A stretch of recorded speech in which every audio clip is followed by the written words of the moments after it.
And then the nominee for the party becomes what, they'll have to rally around her because they have no other choice. It gets really messy, right? And then you throw RFK in there, and then what the hell's going to happen? I mean, that's quite a mix. You got it right. All right, I promised we were going to get to this upcoming geopolitical shockwave. Again, you're calling it the most significant development in international finance since 1971. You have recorded a private video that we're not going to post on social, but people can go watch it. It also shows how anyone can position themselves to profit from this crisis. It's londonreal.tv/Jim. I mean, look, Jim, you're known for one of your most famous books, which is Currency Wars. And I know you probably can't tell us everything that's going to come up, but maybe you can give us a few hints of what you see happening in the next couple months. And I think it surrounds what's going on with some of these BRICS nations. But please tell us. Yeah. First of all, the great thing about this one, Brian, is we don't have to guess the date. I can tell you the date. It's August 22nd, 2023, about 2 months from where we are now. It's a BRICS summit. It's in Durban, South Africa. Of course, BRICS, Brazil, Russia, India, China, South Africa. So that's what the BRICS are. And they have a rotating presidency. So South Africa is the president. Ramaphosa is the president of the BRICS this year. And he's hosting this summit in Durban, South Africa. So people go, yeah, BRICS have been around forever. They've been meeting, yakking, whatever. Who cares? Well, here's what's different. Number one, this is a leaders summit, meaning Xi Jinping, Vladimir Putin, Lula da Silva, Prime Minister Modi, and President Ramaphosa are all going to be there in person. Little twist on that, just if I can drop a quick footnote. The International Court of Justice has issued an international arrest warrant for Vladimir Putin. So, and South Africa is a member of the International Court of Justice. So will Putin be arrested when he steps off the plane in Durban, South Africa? I doubt it. I'm sure they're going to work that out in advance. But the president of South Africa has granted diplomatic immunity to all attendees of all BRICS conferences during their presidency of BRICS. I would have thought Putin had diplomatic immunity anyway, but this is a little drama in there. But I'm sure if they arrest Putin, there'll be consequences. So, but that's just a little sideshow going on, but an important one. But anyway, they'll be there. So leader summits are different. They have 190 BRICS meetings a year. I mean, this is a very mature organization at this point. They have a sports committee, they have a women's rights committee, they have a human rights committee, they have an immigration committee, they have banking, finance, and many, many others. So this is very active. They've built, I studied this closely and wrote an article about it, a long article. And that's what's summarized in your video. But they've been working on this since 2006. And they created the New Development Bank, the NDB. Well, it's an exact clone of the World Bank, except it's controlled by the BRICS.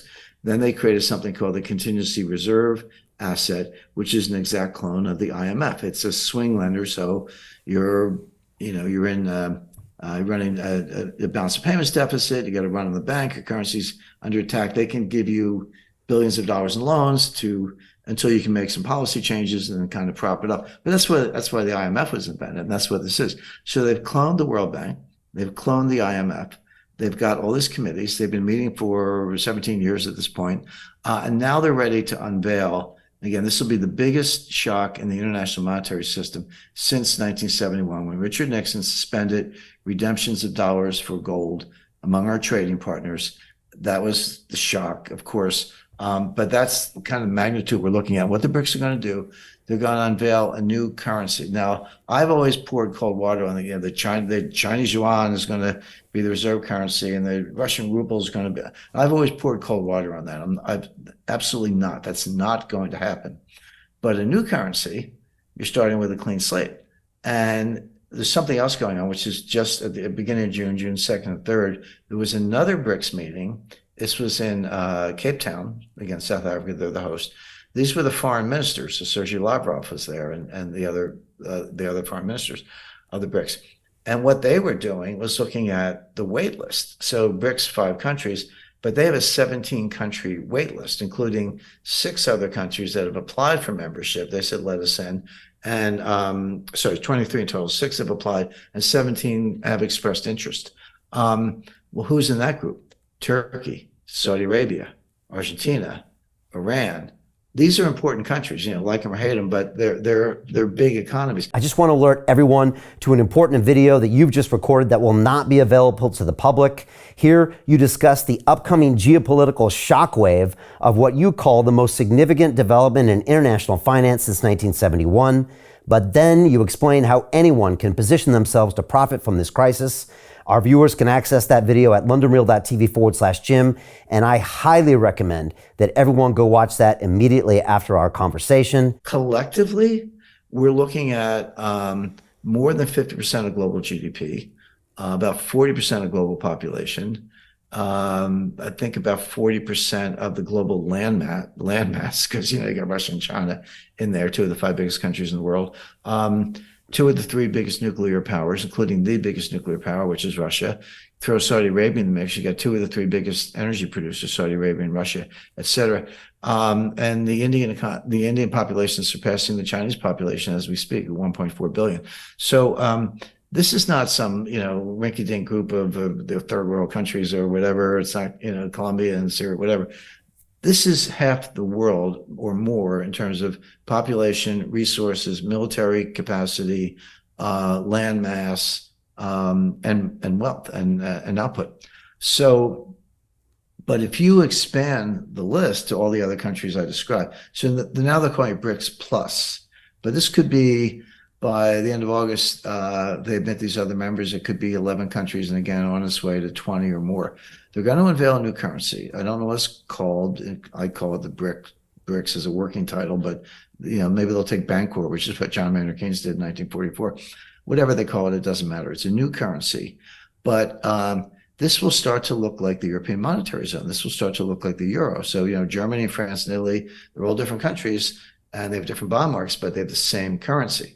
So when you expand the group, the odds that becomes a very successful, very liquid payment currency go way up, because no one's depending on China or Russia, and you're depending on this infrastructure, and it could be managed by this new development bank I talked about. And the other key thing, and this is the key to the whole thing, Brian, it's going to be linked to gold. Now, this is not a strict gold standard. I don't want to overstate it. I don't want to say if you had a brick, you can march into People's Bank of China and demand gold. I'm not saying that, but I'm saying the value linked to gold. The whole idea is to get out from under the dollar. And I go back 10, 12 years. I used to warn, I was being in skiffs in the Pentagon and private meetings with the Treasury, and I warned them all. I said, sanctions work. The dollar's powerful. I get it. You're using it against Iran, but you're overusing it. You're over-applying it, and you are going to, at some point, people are going to get out of the dollar system. It's like, how many times can you hit the punching bag before the punching bag walks away? Hey, it's Brian Rose, founder of the DeFi Academy. I've told you my 4-week crypto bootcamp is amazing, but don't take my word for it. This is what my students are saying. The DeFi Academy was an amazing experience for me. It took me totally out of my comfort zone. In this course, I was challenged, I was held accountable, and pushed to do things that honestly weren't always easy. It's been phenomenal, and I can't believe we're already up on our 4 weeks. It has flown by. Going through this DeFi accelerator by far was one of the best courses I've taken. You do this course, you really get into the nitty-gritty of the activities that will make you comfortable with decentralized finance. Thank you so much to Brian and everyone at London Real and the DeFi Academy for even putting together an amazing course like this. Anybody else that wants to do it, please sign up. It is well worth the money.